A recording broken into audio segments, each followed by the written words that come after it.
And now it's time for Talking Back and Forth. Talking Back and Forth. Talking Back and Forth. Kind of a mellow edition. Yeah, well, it's, we're trying to ease back into the work scene right here. Don't want to shock anybody.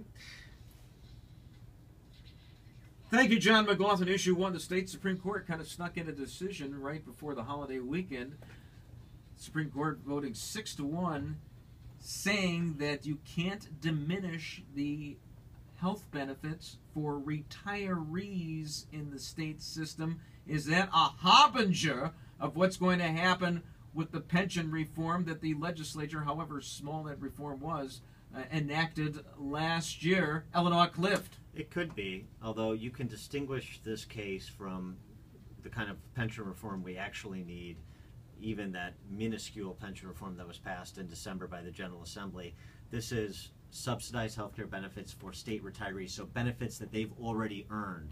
What we're talking about with pension reform and kind of reconfiguring the state pension systems is for benefits not yet earned for both future employees and current employees, but for, again, the time they have not worked yet, so the benefits they have not earned. So the Supreme Court could potentially distinguish those two, but this is a victory for the unions. It's also a reminder for Republicans who tend to want to do the bidding, particularly in the House, and House Republican leader Jim Durkin want to do the bidding of Mike Madigan, as they did with that faux pension reform that was passed in December. No matter what you do, it's going to be challenged by the unions. It's going to go to the highest court. So why don't you do something important? Why don't you do something comprehensive? Because if we're going to have a fight, let's have a fight about something real. And the comprehensive thing you may need to do is amend the Constitution of the state of Illinois, because Justice Charles Freeman said that pension benefits for state employees should be liberally construed. That sounds like a harbinger, but we'll see. Issue 2, Jeff Samardzija traded finally by the Cubs for a few prospects to the Oakland A's. The chief one is a guy named Addison Russell. Do you like this deal more time? Well, it just was nice. I mean, I like tradition, and so on Friday we celebrated two traditions. We celebrated the Cubs giving up on another season with the trade of Samardzija, and we celebrated the more recent tradition of our country's birthday. There we go. Hey, how old is America right now? Nobody, I bet you 9 out of 10 people couldn't tell you off the top of their head. All you have to do is do the math. Let's see, 76 and 24. 238. Yeah, something like that. Yeah. 238. Also, I don't remember it any time in my life, and I have been watching the Cubs since Lou Brock and Bill Madlock and Mo Thacker and Warren Hacker, and I gave up hands on the friendly confines, creeping vines. But the thing is I don't recall a time in my life where I knew more names of Cub minor leaguers than major leaguers. I mean, you got this Chris Bryant, Addison. Between the two? I'll tell you, it's not easy. They're basically a quadruple A team.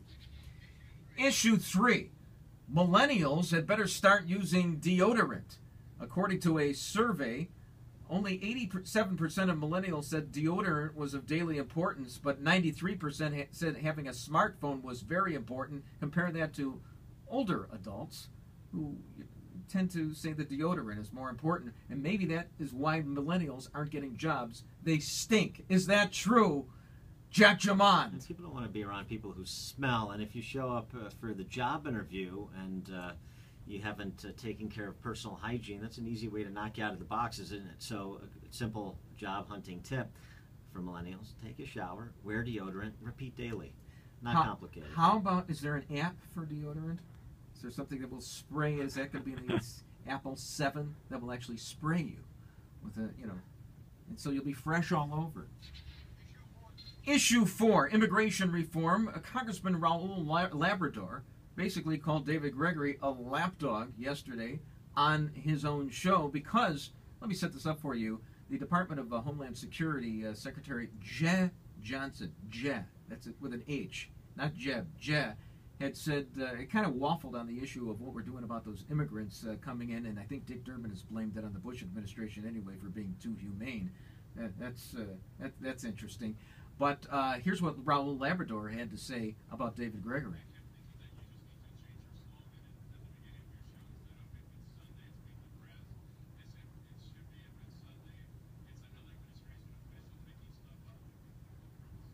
What do you think of that?